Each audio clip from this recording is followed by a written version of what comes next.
আসসালামু আলাইকুম প্রিয় দেবিদ্বারবাসী। আজকে আপনারা দেখেছেন জাতীয় ত্রয়োদশ জাতীয় সংসদ নির্বাচনে অনুষ্ঠিত হয়েছে।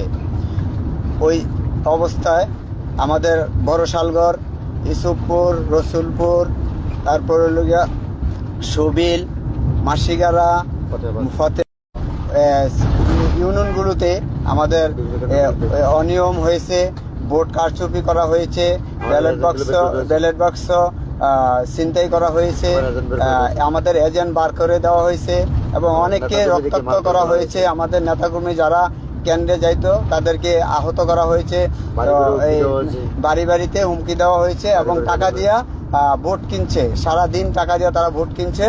এখন লাস্ট পর্যায়ে এসে তারা নিজেরা ভোট কাটতেছে এবং ভোট কাস্ট করতেছে।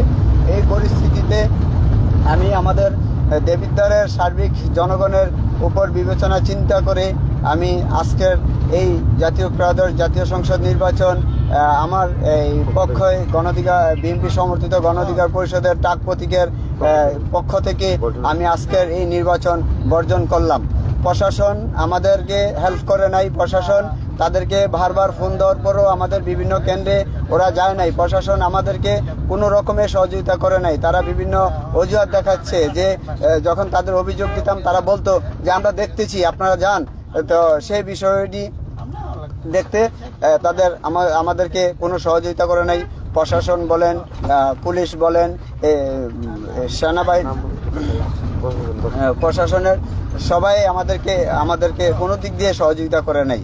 আমি বারবার ফোন করার পরও বিভিন্ন কেন্দ্রে যাওয়ার জন্য বলল, তারা যায় নাই। তো সেই কারণে আমি আবারও বললাম, দেবিদ্বারবাসীর পক্ষ থেকে দেবিদ্বারবাসীর জনগণের উপর আস্থা ও বিবেচনা রেখে আমি আজকে টাক প্রতীকের এমপি পদপ্রার্থী মোহাম্মদ জসিমউদ্দিন আমি আজকের নির্বাচন প্রত্যাহার করলাম, বর্জন করলাম। ধন্যবাদ সবাইকে। আসসালামু আলাইকুম।